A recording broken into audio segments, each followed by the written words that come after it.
AC through capacitor यानी alternating current capacitor में से। अगर किसी कैपेसिटर में से अल्टरनेटिंग करंट जाए तो उस अल्टरनेटिंग करंट की value for a given instantaneous value of EMF कितनी आएगी ये निकालना है। प्योर कैपेसिटिव सर्किट है, हमें चाहिए कि pure capacitive circuit. Pure capacitive circuit का मतलब होता है एक ऐसा सर्किट जिसमें केवल और केवल कैपेसिटर ही लगा हो। तो डायग्राम बनाते हैं तब समझ में आएगी। चलिए ये एक प्लेट कैपेसिटर की, ये कैपेसिटर की दूसरी प्लेट, ऐसे बनाते हैं ना डायग्राम। इसको मैं ज्वाइन कर देता हूं एक अल्टरनेटिंग सोर्स से, एसी सोर्स से, अल्टरनेटिंग करंट के सोर्स से, आई मीन मेरा एक सर्किट। फाइन, ये अल्टरनेटिंग करंट का सोर्स इसमें से जा रहा है। इस कैपेसिटर की कैपेसिटेंस है C। C is the capacitance of this capacitor. जब इस कैपेसिटेंस के ऊपर जो ईएमएफ है, लेट अस से इसकी यहां जो ईएमएफ जा रही है वो रही E, और E is equal to E naught sine omega t. Instantaneous value of E इतनी आ गई। इतनी बात क्लियर होगी। अब जरा समझते हैं कि अगर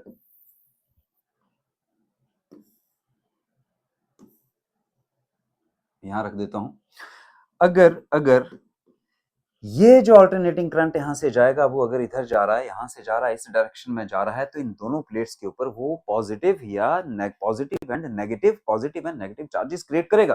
तो इसका मतलब है ये प्लेट हो जाएगी पॉजिटिवली चार्ज और ये प्लेट हो जाएगी नेगेटिवली चार्ज।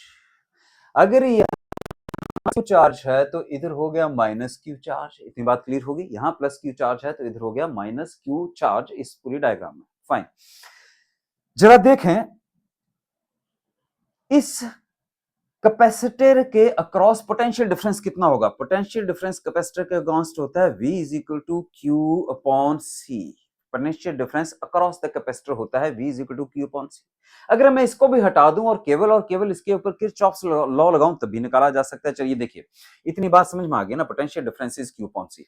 अब अगर मैं किरचॉफ्स लॉ लगाऊं और मैं इसको क्लॉकवाइज डायरेक्शन में ले लूं, यानी हम इसमें ऐसे घूम रहे हैं क्लॉकवाइज, करंट इस डायरेक्शन में है तो मैं जा रहा हूं इधर नेगेटिव से पॉजिटिव की तरफ, यानी ये E होगा पॉजिटिव। यहां पहुंचे, अब हम जा रहे हैं पॉजिटिव से नेगेटिव की तरफ, पॉजिटिव से नेगेटिव यानी ड्रॉप की तरफ जा रहे हैं, माइनस साइन लगेगा, minus potential across this capacitor which is Q upon C, this must be equal to 0। इतनी बात समझ में आ गई? लग गया है लॉ? इजी है। यहां से क्या मैं ये लिख सकता हूं कि E is equal to Q upon C? क्या मैं यहां से ये लिख सकता हूं कि Q is equal to C into E? इसको नोट कर लीजिए, ये हो गया। हमें निकालना क्या है भाई? सबसे इंपॉर्टेंट चीज हमें करना क्या है? हमें करना यह है कि ये जो मेरे पास इंस्टेंटेनियस वैल्यू ऑफ ईएमएफ है, जब करंट इसमें से इधर कैपेसिटर में जाएगा तो उस कैपेसिटर में करंट की इक्वेशन क्या बनेगी, वैल्यू क्या, यानी आई निकालना है। इंस्टेंटेनियस करंट आई निकालना है।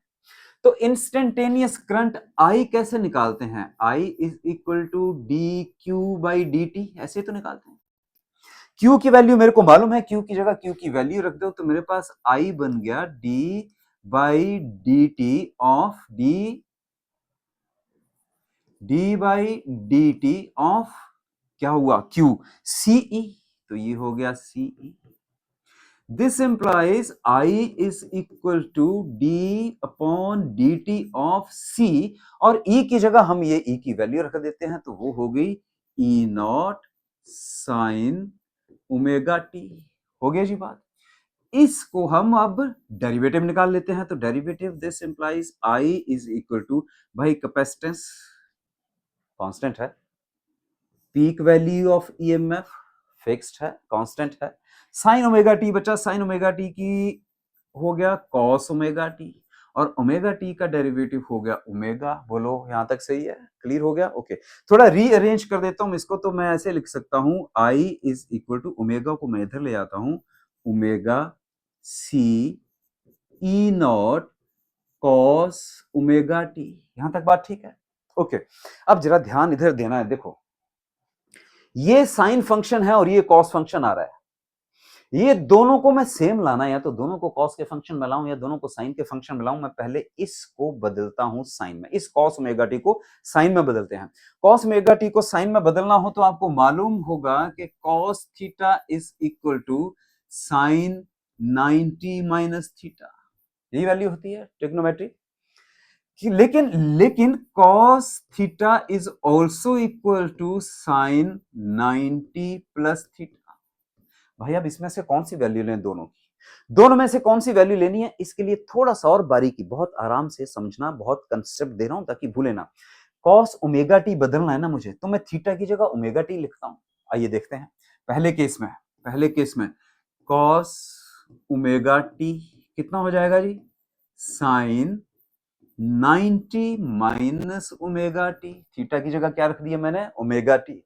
इसमें भी रख के देखूं, ये हो गया cos omega T is equal to sine 90 plus omega t. दोनों की वैल्यू सेम ही तो होती है।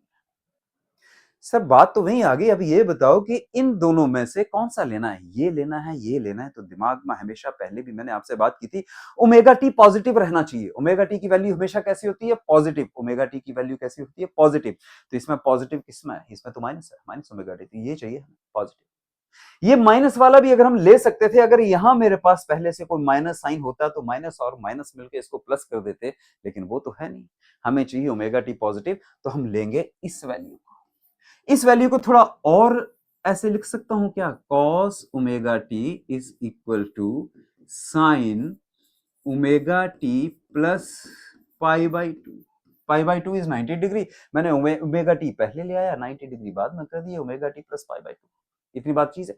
तो ये वाली वैल्यू अब मैं इधर रख रहा हूं। सो मेरे पास क्या आ गया? I is equal to omega C E naught sine omega T plus pi by two. बात बन गई। यहां से इसको मैं हटा रहा हूं। अब ये तो आपको समझ में आ ही गया। ओके, देखें इधर, देखें अब इधर देखें। क्या मैं इसे ऐसे लिख सकता हूं? बहुत ध्यान देना अब, बहुत बहुत ध्यान देना अब। क्या मैं इसको ऐसे लिख सकता हूं? आई इज इक्वल टू, इधर ध्यान देना, ई नॉट अपॉन 1 ओमेगा सी। ये ओमेगा सी को मैं नीचे ले आया, sign omega T plus pi by to. अब आप बोलेंगे सर आपने ये ऐसा लिखा क्यों? मैं अभी बताता हूं मैंने ऐसा लिखा क्यों। इधर देखें, मैंने ऐसा क्यों लिखा। क्या इसको इसको इसको इस वैल्यू को मैं ये लिख सकता हूं कि I is equal to I naught sine omega T plus pi by two, where I naught is E naught upon 1 by omega C. फिर से ध्यान इधर देना, इधर ही समझते हैं। आई इज इक्वल टू, यहां फिर से समझ लेते हैं, आई इज इक्वल टू, ये इंपॉर्टेंट है इसलिए समझा रहा हूं इधर, ये sign omega T plus pi by two. ये इक्वेशन है ना मेरे पास। ये क्यों घबराता रहता है बेचारा। ये इक्वेशन है मेरे पास, ये वाली। इसको अगर मैं कंपेयर करूं इससे कि I is equal to I naught sine omega T plus pi by two वाली इस इक्वेशन से अगर मैं इसको कंपेयर करूं, तो यहां से मैं ये नहीं कह सकता this I naught is equal to this. So I get I naught is equal to omega C E naught. बोलो हाँ या ना? Omega C E naught. Easy? हाँ जी। ओके, हमें यह मालूम है कि I is equal to V by R, या हम लिख सकते हैं I is equal to E by R. हाँ या ना? ई बाई आर की जगह हमारे पास यहाँ पे ई नॉट है, तो मैं ऐसे भी तो लिख सकता हूँ I is equal to E naught by R. I naught is equal to E naught, I naught is equal to E naught by R. तो ये आई नॉट मुझे इस फॉर्म में चाहिए ओम्स लॉ के हिसाब से, ई नॉट अपॉन समथिंग। अब मुझे इसको ई नॉट अपॉन समथिंग में बदलना है, तो मैं कैसे बदलूंगा? मैं ये कह सकता हूँ I is equal to E naught, इधर देखो, I naught is equal to E naught upon 1 upon omega C. One upon omega C को फिर से अगर मैं ऐसे बदलूं तो यही तो आएगा, omega C upon E naught. इसलिए मैंने इसको यहां से इधर इसलिए बदला। जब मैंने इसको इस इक्वेशन से कंपेयर किया तो मेरे पास आ गया I is equal to I naught sine omega T plus pi by two. ये आ गई मेरे पास इंपॉर्टेंट वैल्यूज, ये एक, ये और दूसरी ये। इतनी बात क्लियर है जी? इन दोनों को ही आप नोट कर लीजिए, याद कर लीजिए, बहुत इंपॉर्टेंट है। फाइन, अब इन दोनों का मतलब क्या है वो समझते हैं। इन दोनों का मैं दोबारा इधर लिख के आपको मतलब समझा रहा हूं, बेसिक्स पे रहना बहुत इंपॉर्टेंट है। बेसिक्स समझ में आएंगे तो सारी चीजें समझ में आ जाएंगी। देखिए मेरे पास है E is equal to E naught sine omega T, and मेरे पास आ गया I is equal to I naught sine omega T plus pi by two. ये आ गया I is equal to I naught sine omega T plus pi by to.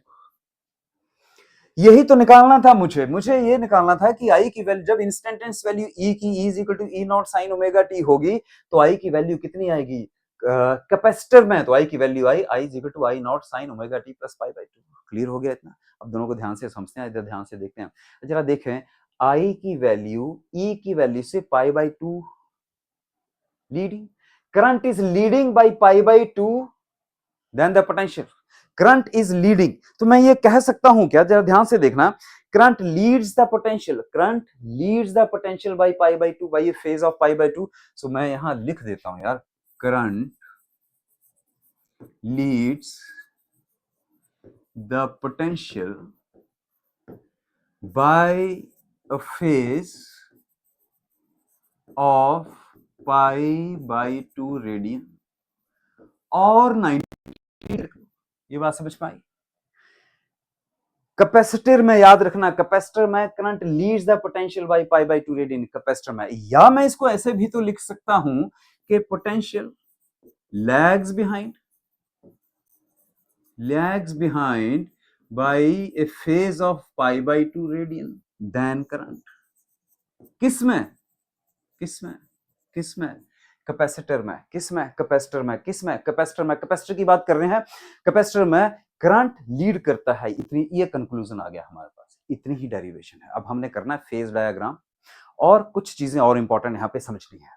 चलिए पहले तो हम फेजर डायग्राम के ऊपर चलते हैं। फेजर डायग्राम के ऊपर चलने से पहले एक बार इसके ऊपर नजर मार लीजिए, नोट कीजिए हमने क्या किया। हमने कहा जी, हमने निकाला किरचॉफ्स लॉ से E minus Q by C is zero, तो क्यू सी ई आ गया। हमें मालूम है इंस्टेंटेनियस करंट निकालना, तो हमें करंट ही था तो हमने सीधा करंट से शुरू किया। I is equal to d Q by d t, q की जगह हमने क्यू की वैल्यू रख दी सी ई, ई की जगह हमने ई की वैल्यू रख दी E naught sine omega T.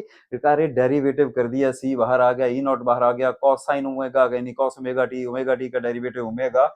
इसको हमने थोड़ा सा बदल के ऐसे रख दिया, इसको हमने इस फॉर्म में लिखा। क्यों लिखा मैं आपको समझा चुका हूं, जिससे हमारे पास वैल्यू आ गई ये, जहां पे हमें ये पता चला I naught is equal to E naught upon 1 by omega C. इसको याद रख लेना हमने।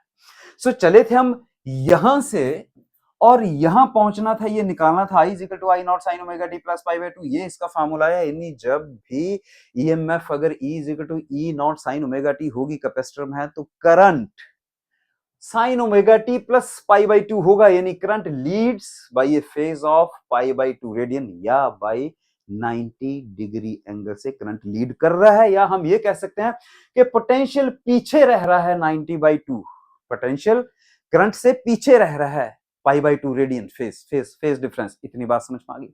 चलिए अगर ये बात समझ में आ गई तो इसको मैं दोबारा लिख देता हूं ताकि हम फेजर डायग्राम बना सकें। फाइन, हमारे पास है E is equal to E naught sine omega T. हमारे पास करंट आया I is equal to I naught sine omega T plus pi by two, ये आया। अब कह रहे हैं जी इसकी फेजर डायग्राम बनाओ। फेजर डायग्राम बहुत आसान है, ये देखिए, करेक्ट। पहले तो हम यही बनाएंगे, ये हमारा ओमेगा टी जो हमें पहले से ही मालूम है E naught, E is equal to E naught maximum, E naught sine omega t. ये जो मेरा कर्व है ये है E is equal to E naught sine omega t. ये ऐसे कर लेता हूं, देखो इसको मैं इधर मिला दूं, तो मैं ये कह सकता हूं ये है मेरा E is equal to E naught sine omega T. होगी बात यहां तक? फाइन। ये वाला तो बना दिया। अब भाई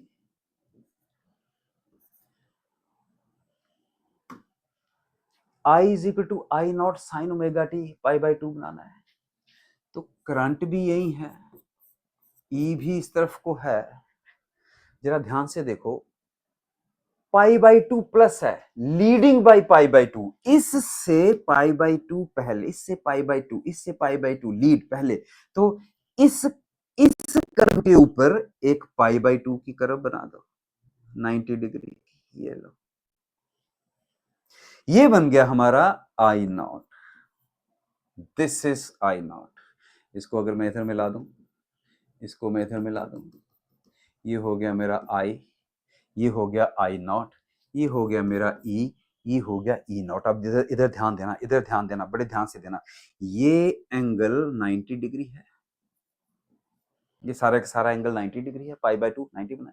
सो जब भी आए क्या आए, हमने क्या बात की थी कि current leads the potential bye a phase of pi bye 2। Current leads the potential bye a phase of pi bye 2।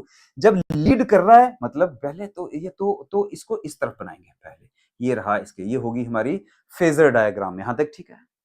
यहां एक और बात ध्यान में रखनी है, जो करंट की वैल्यू आएगी वो ई से छोटी आएगी। करंट की वैल्यू ई से छोटी आएगी, क्यों? क्योंकि current I is equal to E by R ही तो है।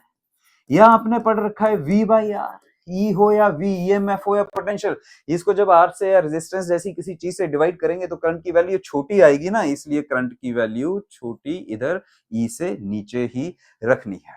इसको मैं थोड़ा अगर और ऐसे कर दूं तो क्या मैं यहां ना लिख दूं I is equal to I naught sine omega T plus pi by 2। पढ़ने में आ रहा है? दोबारा बना दूं? ये कितना आ गया मेरा, ये I is equal to I naught sine omega T plus pi by 2। ये हो गया E is equal to E naught sine omega t. Clear हो गया ये?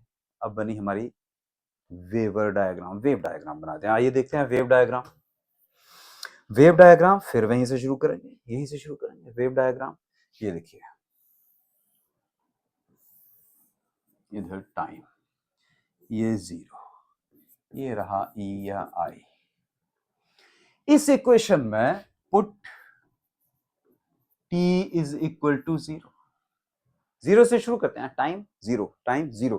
अगर इस इक्वेशन में मैं टाइम 0 पुट कर दूं तो ओमेगा टी यानी t 0 पुट किया तो ओमेगा और 0 हो गया 0, यानी बन गया sine 0। E is equal to E naught sine 0। Sine 0 होता है 0, तो मेरे पास E की वैल्यू क्या आ गई? 0। यानी जब मैं इधर ईएमएफ का ग्राफ बनाऊंगा 0 से शुरू करूंगा तो 0 से शुरू कर देता हूं। कुछ ये बना, ये क्या है? ई नॉट, या कह सकते हैं ये कर्व है E is equal to E naught sine omega T की। ये कर्व है E is equal to E naught sine omega T की। फाइन। अब हमें करंट की, इसके अगेंस्ट करंट, इसके जब E 0 है तो करंट कितना होगा? तो करंट वाले में भी T0 पुट कर लो। आइए इधर T0 पुट करते हैं। अगर मैं I में पुट करूं T0 तो मेरे पास कितना आया? देखो, I is equal to I naught sine omega T plus pi by 2। Omega T की जगह क्या लिखा मैंने? 0, तो हो गया 0। क्या बचा मेरे पास? Sine pi by 2। What is the value of sin pi by 2? यानी sin 90 degree, sin 90 degree is 1, तो मेरे पास I क्या आ गया? Is equal to I naught. I naught क्या है? Maximum value. जब E की वैल्यू मिनिमम है तब I की वैल्यू मैक्सिमम है। जब E की वैल्यू मिनिमम है तो I की वैल्यू मैक्सिमम है। ये रही E की वैल्यू मिनिमम 0, I की वैल्यू यहां से लूंगा। यहां से क्यों लूंगा? थोड़ी देर पहले मैंने आपसे बोला I की वैल्यू E से हमेशा नीचे, E से हमेशा नीचे। सो अगर मैं इसको मिलाऊं, अब यहां से अगर मैं कर्व बनाऊं तो कुछ इस ढंग से बनेगी। क्लियर हुई ये बात? ये वाली कर्व, ये कलर दे देता हूं इसको कोई और। This one. अब जरा ध्यान से देखो, ये है मेरा आई, ये आई। सो दिस आई, ये वाली कर्व क्या बनी मेरी, ये वाली कर्व बनी